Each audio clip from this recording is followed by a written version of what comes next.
Some breaking news to bring you. A Meta Platforms is laying off 13% of its workforce, or more than 11,000 employees. It is one of the biggest tech layoffs this year as the Facebook parent battles soaring costs and a weak advertising market.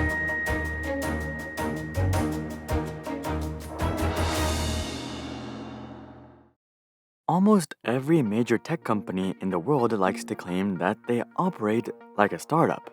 Despite being worth hundreds of billions or even trillions, these companies like to claim that nothing has changed in terms of their company culture relative to when they began. This means that they're still hyper-focused on growth. Everyone has to wear multiple hats, and most importantly, they run a lean ship. Of course, Silicon Valley startups rarely do any of this, but traditionally, this is how a startup would operate. Amazon is arguably the most infamous company making these claims, and in one regard, it's true. Whether you're a tech worker or a factory worker, Amazon is gonna work you to the bone just like a startup.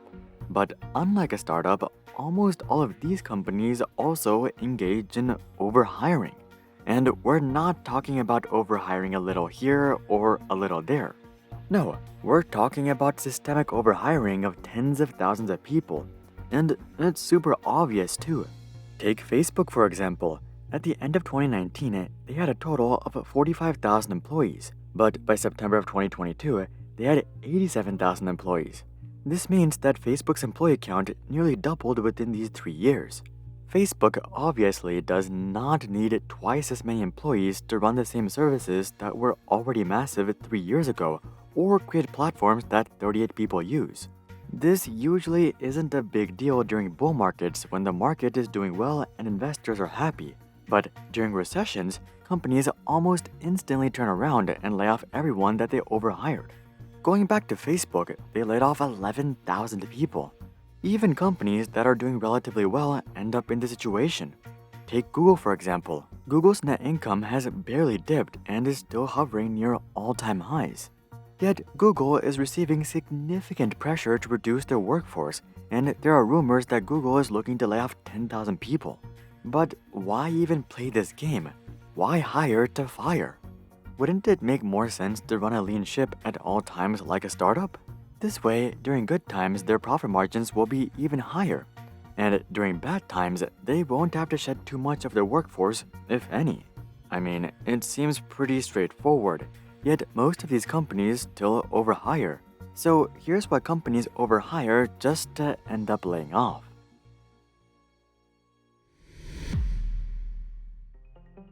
Much of these corporations' hiring practices can be linked back to one simple human emotion: fear.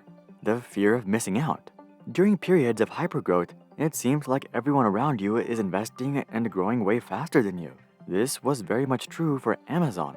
From the pandemic bottom, Amazon stock grew about 132%, which is a great number. But from Amazon's perspective, many of their peers grew substantially more. Facebook grew 180%, Google grew 200%, Apple grew 240%, and heck, even the S&P 500 grew 120%. Looking at it like this, Amazon barely beat the market, and they significantly underperformed their peers. Now, the smart thing to do would be to identify areas in which Amazon could fundamentally grow. But oftentimes what happens is that they look at what their peers are doing. And more times than not, their peers are pouring crap loads of money into research and development. For example, Facebook was pouring $100 billion into the metaverse. And when Amazon sees this, they think, that must be the key. If we want to grow at the pace of Facebook, we have to double down on R&D. And this is exactly how you end up with projects like Alexa that are massive money pits. During bull markets, it's easy to say that these investments are for the long haul. But when things turn around, it doesn't take long for companies to get a reality check. Aside from overinvesting into R&D, companies also end up overinvesting into marketing. When companies realize that they're falling behind competitors, a natural response is to become more aggressive with marketing. This includes hiring a bunch of salespeople, pumping up ad budgets, and creating overly generous referral programs. This overinvestment is only made worse by the positive feedback loops that follow. As companies pump up marketing, it'll actually appear like the investment is worth it. They'll have great click-through rates, conversion rates, and customer acquisition costs, so they'll end up spending even more on marketing. They'll also hire a bunch of new developers, solutions architects, and managers to keep up with this demand. But in reality, much of this growth can be explained by consumer sentiment. As you're probably aware, the bull market FOMO doesn't just affect companies, it also affects the general public. When you see your friends and family buy new cars and houses, you naturally feel a sense of security and safety, as it feels like everything is going well. This doesn't necessarily mean that you go out and buy a car yourself, but maybe you might be a bit more loose when it comes to your Amazon spending, or you might keep around subscriptions that you don't actually use. But when a recession rolls around and you see your friends and family losing their jobs and struggling to make payments, you're naturally going to put off that iPhone upgrade and eat out less. When companies see this, it'll appear as if their sales team is no longer as effective. So they'll end up scaling back on their sales team, which in turn means scaling back the rest of the company. It may not seem like it, but overhiring is actually oftentimes a defensive move. Here's the thing, when things are going well, employees are usually pretty confident. They'll be willing to ask for promotions, look for other jobs, and join riskier organizations. And given that everyone is chucking a bunch of money into sales and R&D, it's usually not that difficult for these employees to find a better job. All of a sudden, getting into the most prestigious companies won't be as impossible as it once seemed. And joining a crypto brokerage won't seem as irresponsible as it once seemed. Also, we're not talking about nominal increases to your salary like going from $60,000 to $70,000. We're talking about jumps like $70,000 to $120,000 or $150,000 to $280,000. I mean, you just have to take one look at these companies' salaries to understand just how much they're willing to pay to attract the best talent. At the same time, even employees that don't leave will be more confident in setting boundaries. While these guys ended up sticking around, they're usually well aware that they could switch just like their peers. They probably also see a bunch of vacancies around them, which means that the company is struggling to hire enough talent.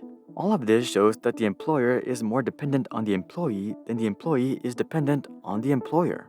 This means that the employee is unlikely to work outside of their regular hours or take on work that's outside their scope. This is pretty much exactly what we were seeing till recently. Everyone was resigning and switching jobs, or they were quiet quitting. Companies are acutely aware of this, but they really can't do much about it. If they force their employees to be more productive, more of them will probably leave, which will just mean that the company has even more positions to fill, likely at higher salaries as well. To combat this, companies have to overhire to account for the lower productivity and higher churn. This was the case just 1 year ago. At the end of 2021, Mark Zuckerberg was irritated that Facebook wasn't able to meet their recruiting targets, especially with experienced engineers. In fact, Facebook was struggling to get even half of their applicants to accept job offers despite literally offering millions. But this entire dynamic turns on its head during a recessionary period. For one, employees are not only less likely to leave, but they're also more likely to be productive because they want to keep their jobs. This suddenly means that you can accomplish all of the same tasks with just 70 or 80% of your workforce.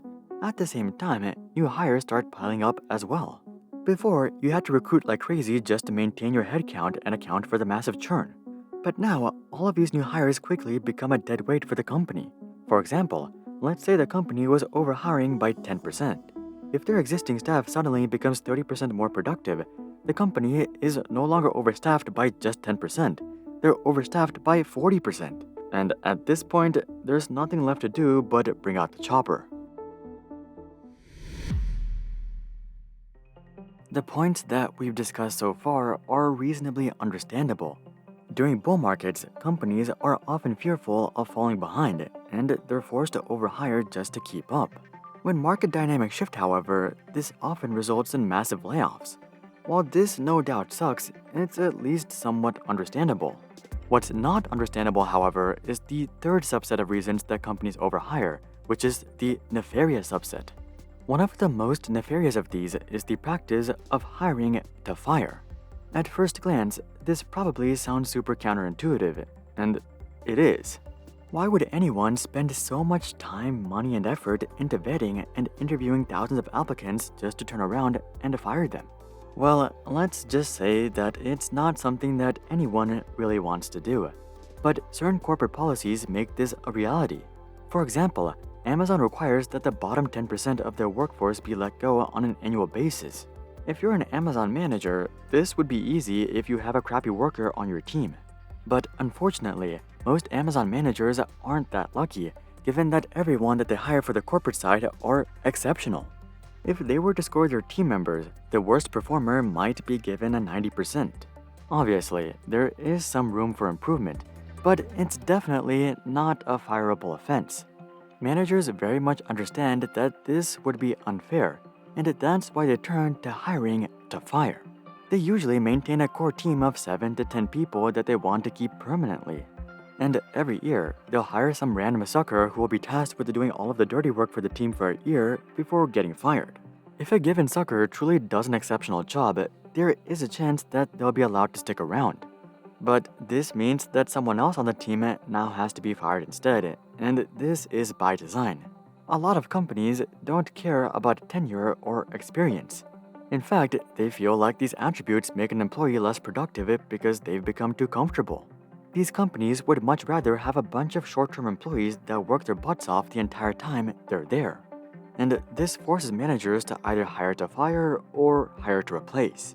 It's truly quite a vicious practice, but it's not just Amazon who's guilty of this. Most old-school corporate giants practice some form of this. Think companies like GE, IBM, and even Microsoft up until 2013. We should note, however, that it wasn't until after 2013 that Microsoft finally started to grow again. So this practice is definitely just as counterproductive as it sounds. But nonetheless, many companies still practice it, leading to constant overhiring followed by layoffs and firing. In the end, while it might be easy to say that companies should just hire what they need, it's usually not that simple. The underlying problem is that the number of employees that a company needs is simply not constant. Facebook having 100,000 employees in 2021 might not have been enough, but Facebook having 100,000 employees in 2022 is definitely overkill. When everyone is spending and buying, companies naturally need more employees. Conversely, when everyone is pulling back, companies need less employees. Combine this with varying levels of productivity and opportunities, and this issue just becomes even more magnified. But this doesn't mean that companies are completely innocent either. Many of them engage in terrible practices like hiring to fire or hiring to replace, which not only increases churn, but also creates a horrendous workplace culture which makes the entire organization less productive. Really, the only way to avoid this is to join some sort of background company like an energy company or a water company or, of course, the government. But for the rest of us, well, we'll probably have to deal with these corporate games throughout the rest of our careers. But that's just what I think. What are your thoughts on hiring to fire? Comment that down below. Also, drop a like if you're hoping that the layoffs end sooner rather than later. And of course, consider checking out our Discord community to suggest future video ideas and consider subscribing to see more questions logically answered. But until then, I'm Hari, and I'll see you guys on the next one.